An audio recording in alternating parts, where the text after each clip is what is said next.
Hey everybody, this is Rusty again with Collector Auctions. I have got another comic book haul video for you. Now these are some books I've been picking up since the last video I put out. Books from Heritage Auctions, from my LCS, from a little shop I stopped at on my travels this last weekend, and my very first book I've ever picked up from Comic Link. Now before we get started, if you guys have not already subscribed to the channel, please do so. Help support the channel. For those who have already subscribed, thank you for your support. And be sure to hit the thumbs up if you liked today's video. So let's get started. It's some pretty good books in here. These are some, I wouldn't say too much of a spec book, but I tell you what, these are some books that I wanted for my PC. A little bit of spec, maybe a little bit of hold and see how they do later. But you'd be the judge. Let me know, write in the comments, what do you think of the books that I picked up. Alright, let's start off with my LCS books. Now, I did pick up some regular New Comic Book Day stash. Nothing to be right home about. It wasn't anything special. Just a few books that I missed out of my monthly subscription that I get from M&M Comics. But this is Third Eye Comics down in Annapolis, Maryland. And this was, now this, like I said, this was probably a couple weeks ago when it came out. This is Stray Dogs Dog Days #2. This is Third Eye Comics exclusive cover. I'm not sure, what is the movie to this? Guys, let me know, which horror movie is this? I bought this really without even seeing it. I usually try to pick up the Stray Dogs exclusives from Third Eye Comics when they do them. They've had the artists in there several times over the last few months signing, so the idea is sometime I will probably get these signed, maybe send them into CBCS. We'll see. Otherwise, I may just send them in. Usually they will charge about $20 a piece for one of their exclusive covers like this. But I always think that's a pretty good investment down the road. Plus it helps support a local comic book shop too. But I got 2 copies of that. And then I stopped over at a store in Frederick, Maryland as I traveled this last weekend. The store is called Brainstorm Comics. They are, actually I said Frederick, they actually have 2 different stores. One's in Frederick, one's in Walkersville, that's just north of Frederick. And it's interesting, the 2 different shops actually have 2 different approaches. The one in Frederick is exclusively, looks to me like mostly graphic novels and all brand new books. There's hardly any back issues in there. While the other location, and that's the one I visited this weekend, up in Millersville, excuse me, I say Millersville, Walkersville, they have a lot of back issues. They actually do a lot of gaming too. So if you're into gaming, it's a nice little shop. I also noticed that they had a press setting in the back. So they, I talked to one of the owners, one of the operators, and he said that they had just gotten into it. So we had a nice little conversation about techniques and everything. But I ended up picking some nice books up there, and let's go through them. So I got this is Doctor Doom #1, and a series that I had not picked up. I didn't get this when it came out. I believe this was last year, or 2020. But there's some pretty good spec on this book right here. If you can pull a 9.8 on this I think fair market value right now is like $175. So I went ahead and picked that one up. It looked really nice, and they're literally selling for $5.50 there. Now, I'm sorry about that. Let's move that back. So this right here was one of my favorite comics from 2021.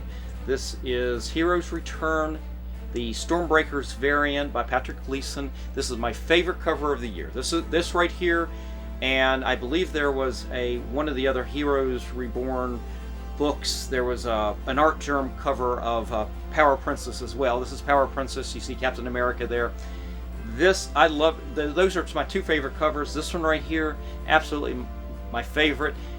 This reminds me a lot of that old Fantastic Four with John Byrne, issue 249, where Gladiator from the X-Men book has defeated the Fantastic Four, and he's literally shoving up the Thing right above him. To me, that's a very reminiscent of that cover, but I love this. This right here is my favorite Patrick Gleason piece of artwork. I think I've already got that one into CGC as well. I've sent that one and then the Art Germ cover of Power Princess in as well. Alright, so this right here is Batman number 500. Now this is a book I've had a couple copies of, and I've actually gotten several artists to sign it, but I didn't pull it. I didn't have it out when I was looking for this book. Not that I was looking, but I came across it, and I've been wanting to find a replacement copy for the one that I've been getting signed over the last probably dozen years. And the copy I have, I don't remember which artist it was, but at the time I was using silver paint pen and put it back in the bag a little too quick. It definitely smeared. This cardstock cover, well, not very forgiving. You can see the streaks really bad, and I'd always wanted to get a replacement copy to start again. I wish I'd had this back at the Baltimore Comic Con. I could have gotten Joe Quesada to sign it as well, but alas, we'll start with this one. We'll start over again. Alright, I picked up a copy of Taskmaster number 1. This is the 2020 copy. There's no spec on this, but hey, it's a number 1. I went ahead and just picked it up for a few bucks. Somehow this made it into my stack. This is Captain Marvel number 13. I think I've got a few books from this run, but not this one, and I don't know how that got into my stack. The store was not the most organized. You'd have lots of boxes, and that was organized, but they had lots of books scattered throughout the top of the boxes. And I know as I went through the store and I laid my stack down, I'm sure this got brought in. I don't know how I wasn't even paying attention when I was paying for everything. But anyway, I got a copy of that now. Now this I did pull out. This is Proctor Valley Road number 1. This is the regular cover, and I think this has been optioned. I'm not sure, but I know I've got a CGC 9.8 sitting over there in the boxes that I've gotten back. I went ahead and got another copy of this that I may send in eventually. We'll see how that goes. If that ends up being pretty valuable, I've got another copy there. As well as this issue. This is Radiant Black number 1, the regular cover. I've got a 9.8 sitting over there in the CGC boxes I've got back.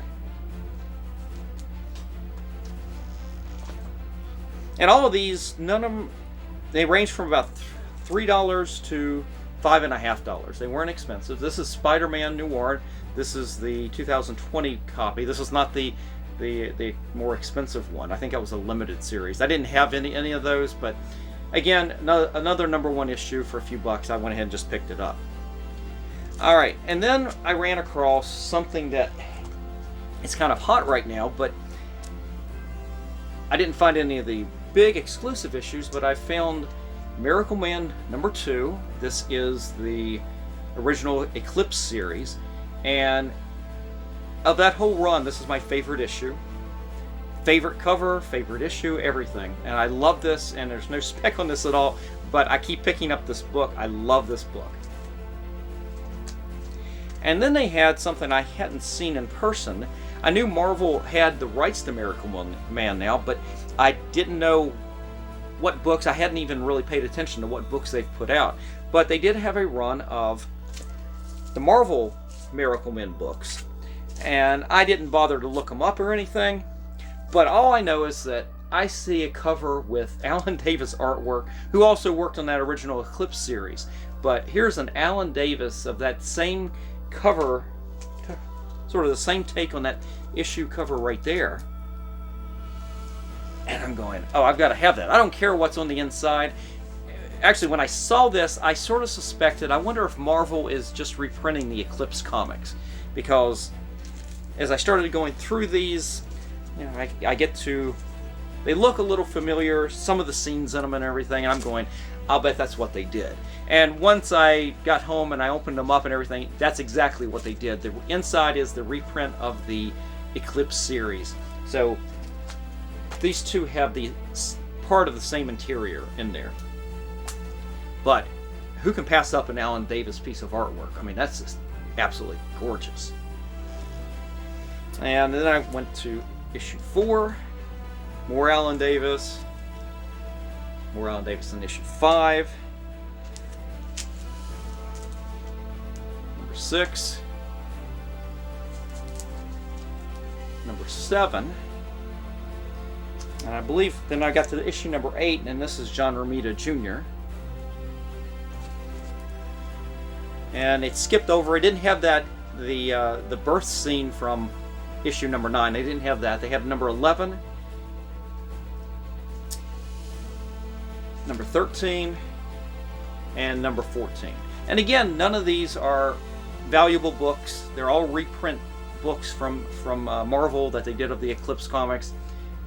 I'll enjoy these. Again, once I picked up the Alan Davis covers, I just went ahead and picked up the rest of the remaining books that they had there.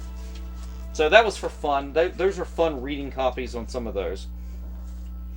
Alright, so let's move over to the last books I've got. And these are books, now these are over the last probably 2 to 3 weeks from auctions I've won from Heritage Auctions.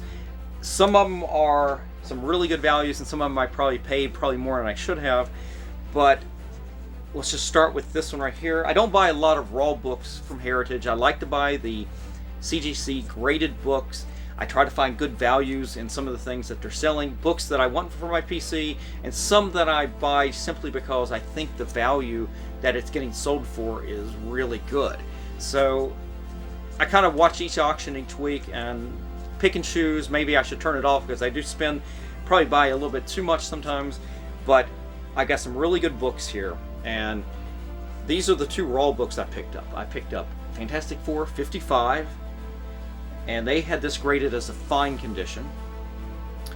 And then a book that I've always wanted, I've never owned, and with all of the spec coming up, we know Adam Warlock's going to be in the new Guardians of the Galaxy movie. He's already been cast. And even before that, when the second Guardians movie came out and you see the cocoon that you see right here, this value on this book has just shot up.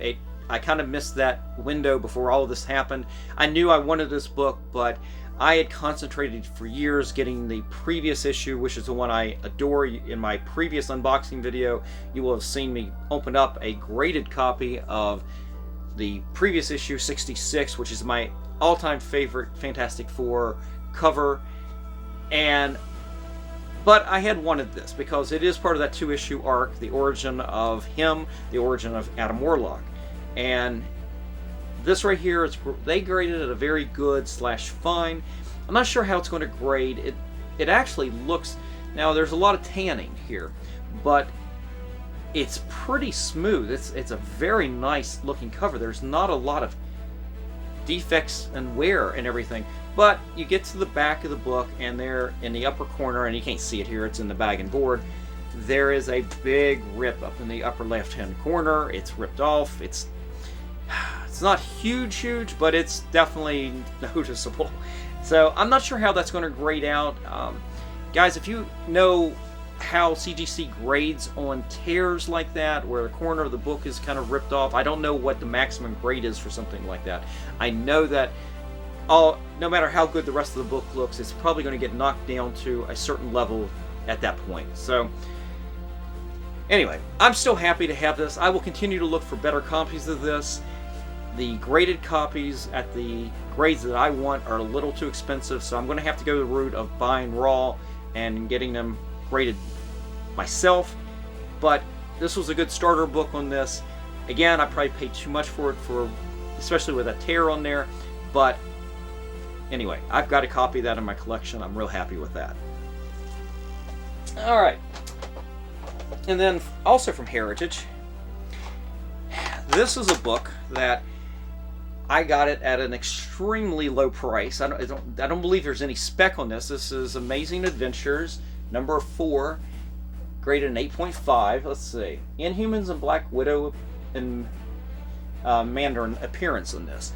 And there's no spec on this, but when I see these books like this from that run, Amazing Adventures, there's some of those in that double, not so much Tales to Astonish or Tales of Suspense, but I'm trying to think, what's the other ones? There was a couple other ones like this where it was a double, but you had what was it? What was the one with Kazar and Doctor Doom?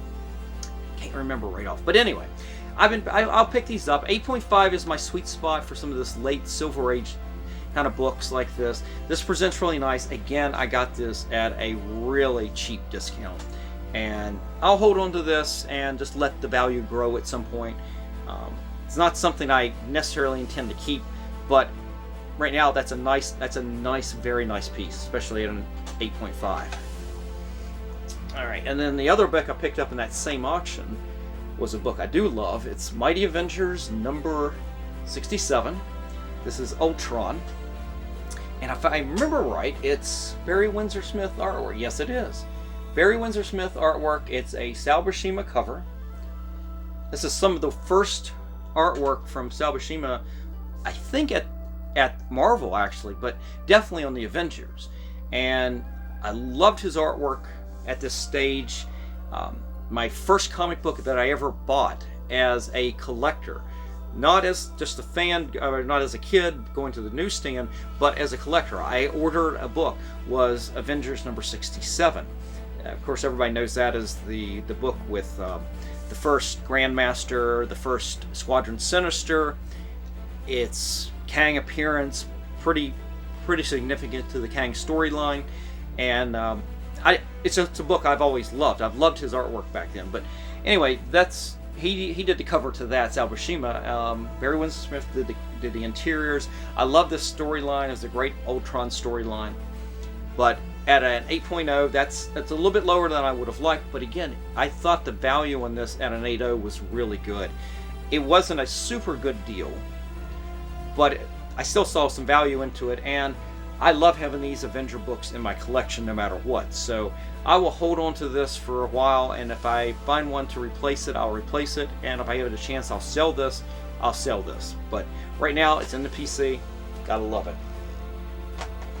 Alright, last book in this run right now is a book. It was my first auction win ever from Comic Link, and I did it as a test run to see if how I could do Comic Link. I've never done it before. I didn't know much about it, but I know they got some pretty good books. Unlike Heritage, I sort of like Heritage auctions where you can continue to bid up that auction as it gets ready to close. This one, you just have to put in your bid, and you can continue. I believe you can continue bidding right up until the last second, and whoever has the highest bid wins. That's it. But I got a book.